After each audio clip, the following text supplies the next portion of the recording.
Olá! Hoje a gente vai fundo numa questão que, olha, tem dado o que falar. É a decisão do STF sobre a regulamentação das redes sociais aqui no Brasil. Pois é. E a gente recebeu um material bem incisivo sobre isso, né? Vem, Vídeos com títulos fortes tipo Expliquei a decisão do STF que censurou as redes sociais. STF ressuscita a censura. exato. São fontes com uma visão bem crítica, focada nesse risco de censura. E a nossa ideia aqui é justamente destrinchar esses argumentos, sabe? Entender as preocupações que eles trazem sobre liberdade de expressão online. Isso. Sempre com base no que a gente recebeu, né? Sem tirar nem pôr. Bom, vamos lá então. Vamos. O que mais chama atenção logo de cara, assim, com bastante firmeza nas fontes, é um alarme bem alto. A ideia de que essa decisão do STF é tipo o começo da censura. Sim, é categórico. Uma fonte diz: estamos correndo o risco de perder as redes sociais. E até fala em estado de exceção. Puxa. E outra complementa dizendo que é uma decisão de censura, ponto final. Bem direto. E o argumento central deles para justificar isso gira em torno do artigo 19 do Marco Civil da Internet, de 2014. Certo. Aquele artigo que falava da responsabilidade das plataformas só depois de ordem judicial, né? Exatamente. Só poderiam ser responsabilizadas civilmente por conteúdo de terceiros após ordem judicial específica. Era o que dizia a lei. E o que as fontes alegam que mudou. Elas dizem que que o STF decidiu que essa ordem judicial não é mais necessária. Uma fonte cita diretamente.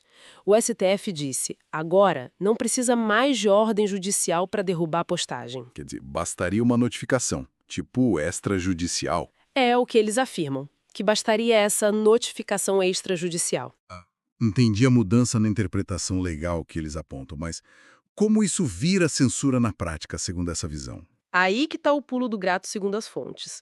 Mesmo que a decisão não obrigue a tirar o conteúdo, a simples ameaça de processo de serem responsabilizadas civilmente, Há o medo de serem processadas. isso levaria as plataformas a remover posts imediatamente quando recebessem uma notificação sobre desinformação, discurso de ódio ou algo antidemocrático. Para não correr risco. Exato. Uma fonte pergunta de forma retórica: vocês acham que as plataformas vão assumir o risco? E responde: não. Toda notificação que chegar, eles vão tirar do ar imediatamente, ao óbvio. Faz sentido, dentro da lógica do argumento deles. E isso conecta com outra crítica que aparece forte nas fontes, né?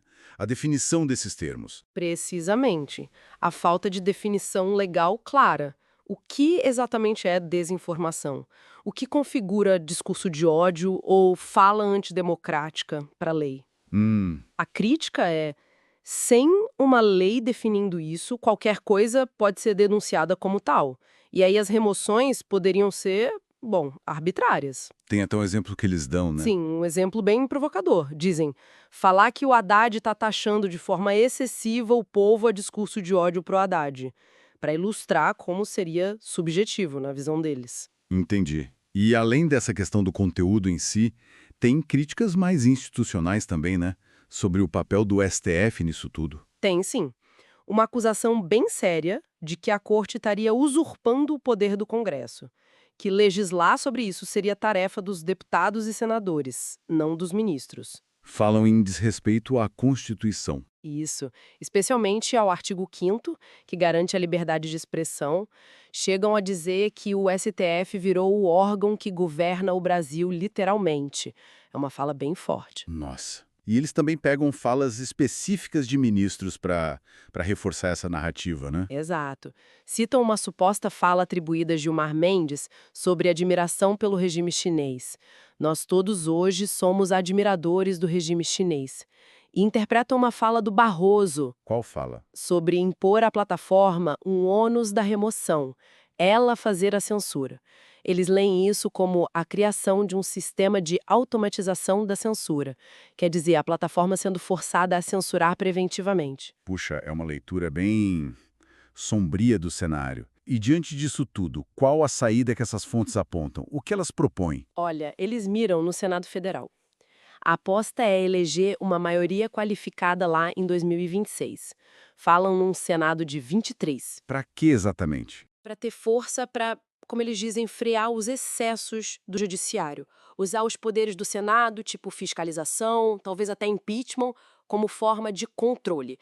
Seria a única chance do Brasil, segundo uma das fontes. Então, para amarrar tudo isso, a visão que essas fontes trazem é de um cenário bem preocupante. Sim. Elas argumentam que a moderação de conteúdo está saindo do judiciário e caindo no colo das plataformas, mais por medo de processo do que por ordem direta. E tudo isso baseado em termos que, segundo elas, não têm definição legal clara.